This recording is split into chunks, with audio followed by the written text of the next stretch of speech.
Bismillahirrahmanirrahim. İnnəlləhə yə'muru bil-adli vəl-ihsani və itə'i zil-qurbə.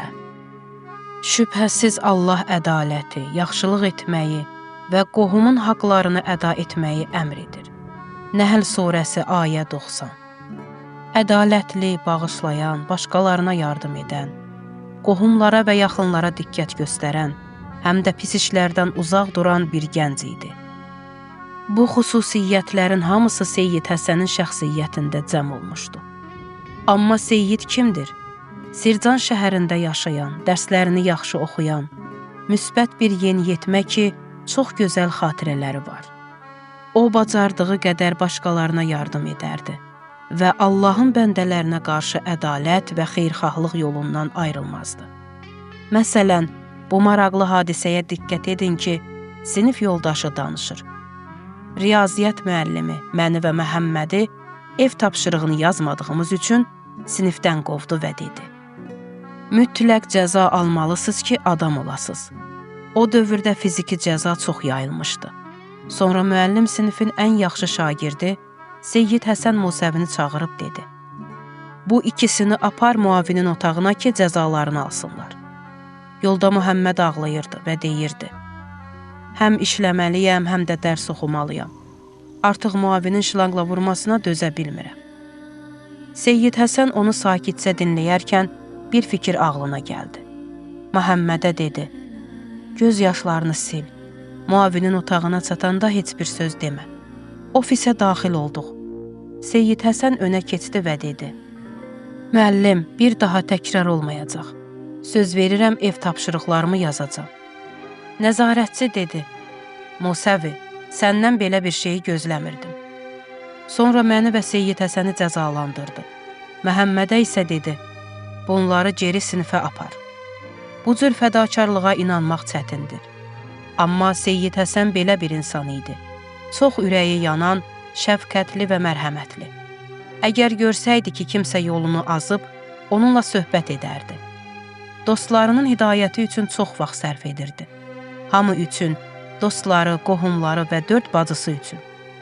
Seyyid Həsən 13 yaşında yetim qalmışdı. İnqilabın zəfər dövründə 1979-cu ildə Fəcr 10 günlüyü günlərində atası şəhid olmuşdu. 4 bacısı vardı və onlara baxmaq və qayğı göstərmək lazım idi. Dərslərini oxumaqla yanaşı işləyirdi və bacardığı qədər bacılarına və anasına sevgi göstərirdi. Öz ehtiyaclarından keçirdi, sevdiyi şeyləri almırdı ki, bacıları üçün ən yaxşılarını ala bilsin.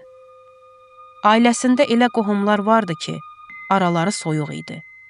Amma o yenə də onlarla münasibəti kəsməməyə çalışırdı.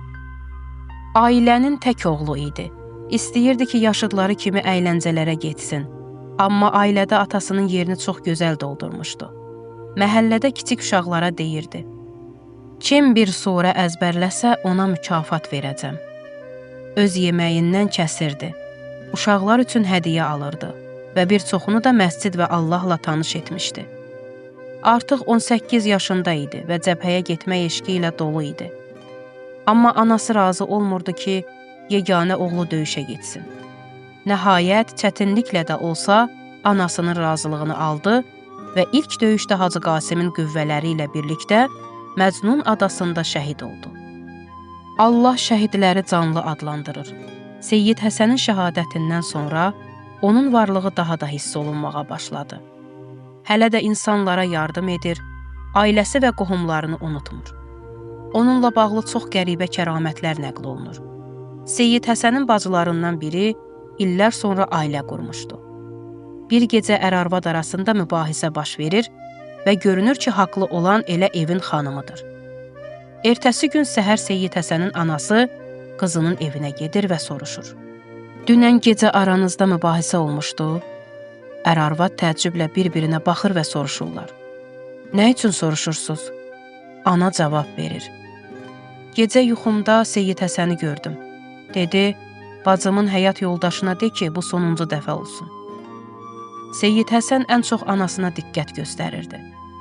O ana ki, 5 uşağını yetimlik və xalça toxumaqla böyütmüşdü. Anası deyirdi: Mən məktəbə getməmişdim, amma dərs oxumağı çox istəyirdim. Şeirə və poeziyaya aşiq idim. Arzum var idi ki, bir neçə beyt şeir deyə bilim.